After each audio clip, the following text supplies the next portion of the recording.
Thank you very much, all the members. I now invite the chair of the committee for a statement and presentation of the investigation report.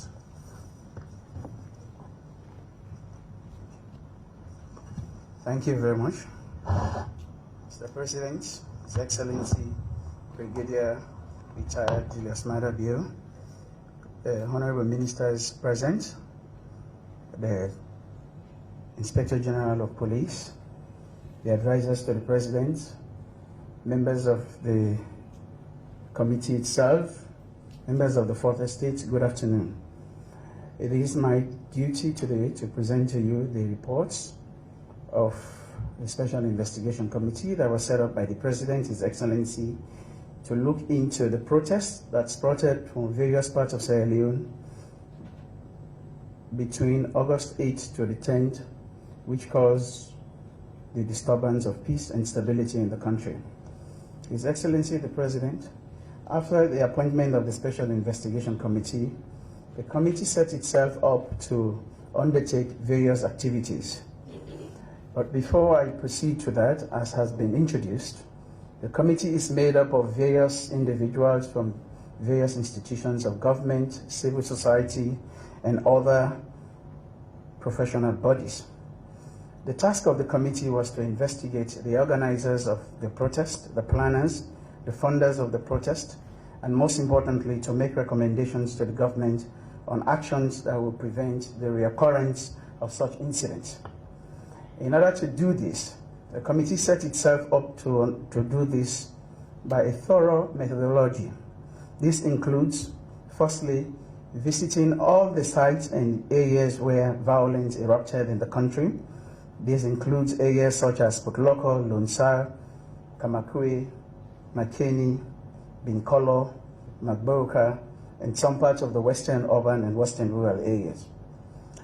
After that, the committee decided that it was important to triangulate the data that had been collected. So we decided to visit areas where incidents did not occur.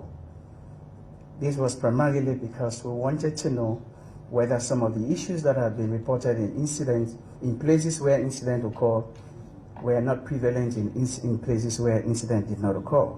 So therefore, we visited Kono, Kenema, and Bo to represent some of the areas in the eastern region and southern parts of the country. The committee also requested for access to certain reports, including intelligence reports, studies, and other forms of secondary literatures that were reviewed to at least come to a conclusion based on what the intelligence sector knew. The information gathered from the investigation informed the committee's analysis and conclusion of what happened between the 8th and the 10th. And as a result of that, we have the following findings. On the security sector, Mr. President, the committee found that the security sector, we all know, is key in any contemporary world and any contemporary society. It is charged with the responsibility to protect lives and property. From the analysis that we made, the security sector was relatively prepared for the events leading to the violent demonstration of August 8th to 10th. It also came out that after receiving intelligence from month, the committee said and found out that most of the postures were reactive rather than proactive to forestall the infamous incident. It should also be noted that less than a week to the incident, the newly appointed Inspector General was just taking office. And also, at the same time, the heads of the military were out of the country. The committee believed that this created vacuum in the leadership of the security sector. Furthermore, the security sector was challenged by the paucity of logistics, namely mobility, riot control equipment, communication assets, and manpower in many of the locations where these incidents took place. Disaggregating the narratives drawn from interviews conducted, it will appear that the intelligence provided by the IIS of the Sierra Leone police was not enough and timely to support the police. Mr. President, we also note that we also know that the emergency military aid to civil power was invoked, and that also helped salvage the situation. At the subnational level, That is, the provincial and district security committees were established and they were in operation. And we also discovered that in some of the areas where the incident occurred, these committees were less effective. In areas where the incident did not occur, the committee came out to find that the intelligence committee were very active. Additionally, the Special Investigation Committee found that the police was high-handed before, after, and during the insurrections. The Special Investigation Committee also found that personnel and resources were insufficient and hindered the performance of their duty in an insurrection of this magnitude. Mr. President, when it comes to the issue of the criminal justice system, there were a lot of praises for the criminal justice system. A lot of people thought that a lot of reforms have taken place. There are now courts in every district. Magistrates are sitting down in every district and adjudicating. But there are complaints about the delay still in the dispensation of justice. For example, in Lonsar, it was reported that one of the reasons why people wanted to jump on the street was that some of their children who were arrested in another incident before this are still in detention and have not been charged or tried. It also came out, Mr. President, that some citizens believe that the criminal justice system is a regime serving and non-independent. In terms of the economy, Mr. President, prior to the COVID-19 pandemic, the projected economic growth for 2019 was at 4.8% from 3.8% in 2018. However, during COVID-19 pandemic, the country's economic growth dropped due to economic shock and interruption in the economic supply chain. Additionally, the war in Ukraine has compounded the economic hardship in most countries of the world, including Sierra Leone. Fuel and food prices have soared after affecting socioeconomic well-being. In all the areas visited by the committee, there was insistent complaints of economic hardship and food insecurity. Although the situation is not akin to Sierra Leone, the indications are that they may have genuinely contributed to the August 10th incident, with rogue politicians exploiting the reality of to their political advantage. In terms of the political dynamics, Mr. President, Sierra Leone is politically polarized along regional and ethnic lines. This is evident in the voting patterns of the last 4 election cycles. Most parts of the western area, the northwest and the northern regions are perceived as strongholds of the APC, while the south and eastern region are strongholds of the SLPP. Now, SIG found out that all the violent protests of August 10th took place in the perceived stronghold of the APC, and that apart from few placards carrying messages of economic situation in the country, one dominant message that resonated across all of these areas was that Adebayor must go. So which the committee found that it could not have been coincidental. This is also reinforced by the timing and spontaneity of the protest, starting at around 6 a.m. to 900 hours in the affected areas. In all the hotspots, stakeholders shared names of politicians loyal to opposition who were providing guidance and support to the protesters. The Lunge fuel stations, the Kafubolom Chief Sisters, the APC office, the Makeni Councillor, the Magboka Kamakwe area, and video and transcript were available to this effect. There are also indications that the protests were politically motivated and they were well planned, organized, and executed in a coordinated manner. The SIG found that hate speech and tribal rhetorics in the build-up to the August 8 to 10 incident hugely contributed to creating the enabling environment for the protests to take place. Mr. President, on the issue of youth unemployment is widespread and affecting livelihood. It's affecting livelihood, tax revenue, decreasing development growth, and increasing social malaise, which include drug abuse, crime, and prostitution. According to the UNDP Development Index and other indices, Sierra Leone's youth unemployment rate stands at 60%. The existing social structures, which is family unit and community in the country, does not seem to be providing the requisite modeling for young people. This is compounded by demonstrable indiscipline, disregard for the rule of law, and flagrant disrespect for fundamental social norms and values. Reinforcing this further, large number of unemployed youth are a potential for insecurity as a result of their vulnerability. from the investigation, the SIG found out that through clientelism and patronage and employment, youth are recruited, trained, instigated, and financed to perpetrate violence and other forms of social unrest.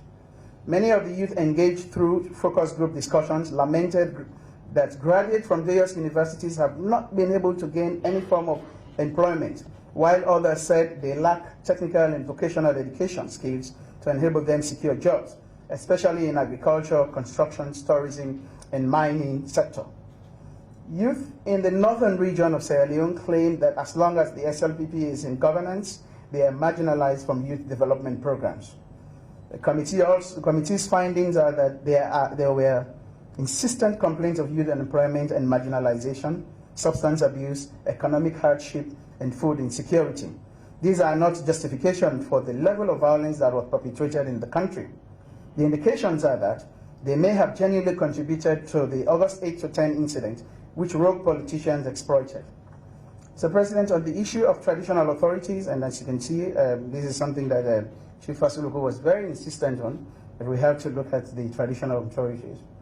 Traditional authorities are central to the country's governance system, as they ensure that the government policies and national laws are implemented at the local level. Paramount chiefs supervise their sections and town chiefs to ensure that there is law and order and peace and security in their chiefdom. The traditional structure played pivotal role in the successful fight against national health emergencies such as Ebola and COVID.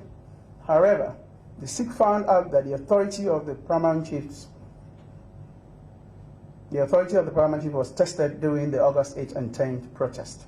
The paramount chiefs reported that their authority was eroded and their lives and that of their families threatened. They attributed this to the disconnect between them and the central government, as politicians now deal directly with subjects of their chiefdoms, which undermines their authority. Mr. President, in terms of communication, a key findings of the committee is that there's a huge communication gap between the governors and the governed.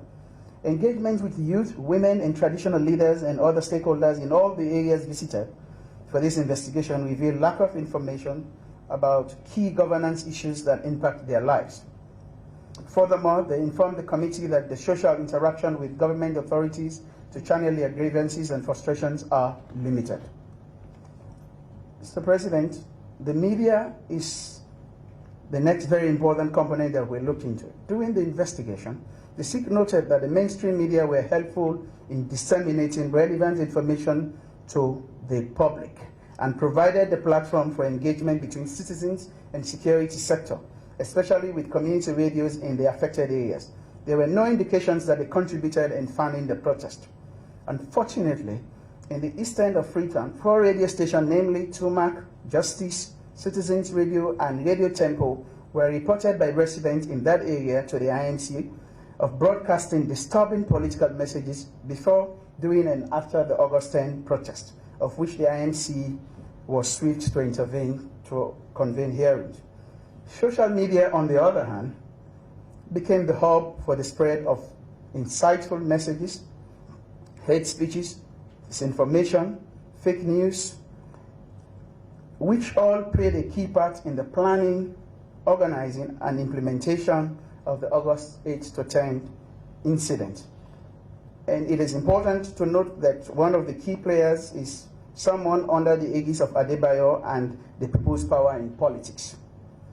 Mr. President, in terms of infrastructure, the SIG found out that the critical national infrastructures were the target of the protesters, as typified by the violent attack on the Freetown International Airport in Lunge.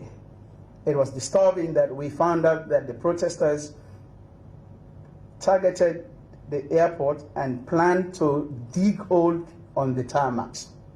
This was really very shocking to all of us. There's also the burning of numerous police stations and barracks located around the areas where the protest took place, and also government buses and other national transport infrastructures were burnt. It is therefore very imperative that critical national infrastructures are given extra security because of the type of politics that we play in the country. Protest killing. It was noted by SIG that based on the evidence that is available from the Sierra Leone police and the hospitals that 6 police officers and 21 civilians were killed in the insurrections. This is already well known. Mr. President, the telecommunications sector seems to be largely unregulated and are reported to be using outdated equipment that do not meet the standards of a contemporary telecommunication operations in the country. You may want to ask, how is this important? SIG found that it's impossible to trace monies that were transferred electronically for the organization of the insurrections. This is due to the fact that the National Telecommunication Authority does not have the capacity to monitor electronic activities conducted by the mobile network operators. Where it has such capacity, it is undermined by various interests within and out of government who are related and benefiting from the telecommunications company. The banks and money transfer businesses were also not helpful to SIG in providing information for financial transactions that may have been related to the insurrection. The international community. SIG found that the international community, that is the UN Special Rapporteur on Freedom of Association and Assembly, were sending conflicting messages that inflamed and aggravated the situation. Protesters used his tweet to claim that the international community was in support of the action to remove the sitting government. Several tweets and audios from the protesters speak to these claims. These messages give an impression that the international community was in support of the action of the protesters, despite the fact that the state was already under siege. This goes against international jurisprudence, which provides that the survival of the state takes precedence over rights during emergencies. The expectation is that all hands should be on deck to prevent a state of anarchy like what August 8 to 10 was unleashing on Sierra Leone. The government and its international partners should not be seen publicly disagreeing in a crisis situation of the magnitude of August 8 to 10. Finally, Mr. President, we have made quite an extensive number of recommendations on these issues, which I've highlighted there in the report. There's also a second report, which is for your eyes only, which I will kindly ask you to stay with us after everyone is left so we can discuss them with you. Those recommendations, we kindly ask that your government look into them. They are very key, particularly those that are dealing with communities and security issues. On this note, Mr. President, I want to thank you for appointing us to serve. As Sierra Leoneans, we have done our bit, and we ensured that we did this very dispassionately, with no interest. What we found, what we discovered, the issues that we did not discover, we did not report. What we found is what we reported. On behalf of the committee, Mr. President, I want to present to you the reports.